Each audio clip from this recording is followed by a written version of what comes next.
সম্মানীয় দর্শক বন্ধুগণ, পশ্চিমবঙ্গের সাধারণ মানুষের জন্য গুরুত্বপূর্ণ আপডেট।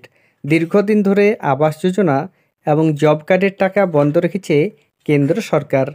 তবে এবার সেই টাকা দিয়ে দেওয়ার জন্য জানালো সংসদীয় স্থায়ী কমিটি। সেই সম্পর্কে যে আপডেট তাই আমি আপনাদের সামনে তুলে ধরব। এর আগে অনুরোধ, চ্যানেলে নতুন হয়ে থাকলে ছোট্ট চ্যানেলটি সাবস্ক্রাইব করে নোটিফিকেশন অল করে রাখতে ভুলবেন না। দেখুন এ বিষয়ে প্রতিবেদনে কি বলা হয়েছে। মনরেগা সহ অন্যান্য কেন্দ্রীয় প্রকল্পের খাতে পশ্চিমবঙ্গের ন্যায্য পাওনা টাকা অবিলম্বে দিয়ে দেওয়া হোক, কেন্দ্রের কাছে সুপারিশ করল কেন্দ্রীয় গ্রামান্বয়ন মন্ত্রকের সংসদীয় স্থায়ী কমিটি।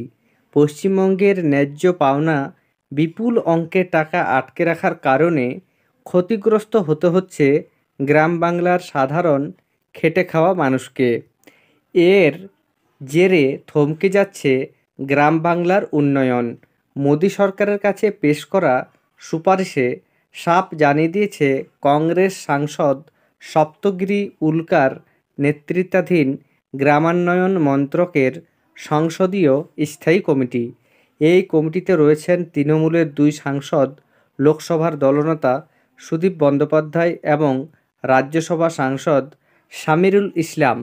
রাজ্যের পাওনা টাকা দেওয়ার বিষয়ে সংসদীয় স্থায়ী কমিটির সুপারিশ প্রসঙ্গে বুধবার তৃণমূলের সাংসদ শামিরুল ইসলাম বলেন, বাংলার ন্যায্য বকেয়া টাকা দেওয়ার জন্য আমি কমিটির প্রতিটি সদস্য এবং কেন্দ্রীয় মন্ত্রীকে চিঠি লিখেছিলাম। এই বিষয়টি নিয়ে কমিটিতে বিস্তারিত আলোচনাও হয়েছিল। এছাড়া আরও বলা হচ্ছে, উল্লেখ্য, দীর্ঘদিন ধরেই মনরেগা সহ অন্যান্য কেন্দ্রীয় প্রকল্পে পশ্চিমবঙ্গের ন্যায্য বকেয়া টাকার দাবি জানাচ্ছে তৃণমূল কংগ্রেস। তারপরেও তাদের দাবিকে মান্যতা দেওয়া হয়নি। কেন রাজ্যের ন্যায্য পাওনা টাকা বকেয়া রাখা হয়েছে সে বিষয়ে যখনই কেন্দ্রীয় সরকারের সামনে প্রশ্ন তোলা হয়েছে, তখনই কেন্দ্রের তরফে দাবি করা হয়েছে মনরেগা সহ অন্যান্য কেন্দ্রীয় প্রকল্পের কাজে ব্যাপক অনিয়ম হয়েছে। এই আবহে মঙ্গলবার লোকসভায় তৃণমূলের মুখ্য সচেতক কল্যাণ বন্দ্যোপাধ্যায় যুক্তি দেন, কেন্দ্রীয় সরকার বারবারই বলছে রাজ্যে মনরেগা প্রকল্পে 25 লক্ষ ভুয়ো জব কার্ড আছে।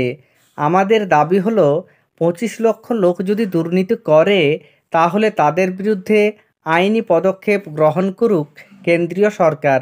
তবে 25 লক্ষ লোকের জন্য বাংলার 10 কোটি মানুষের সঙ্গে শত্রুতা করা যায় না, তাদের বঞ্চিত করা যায় না।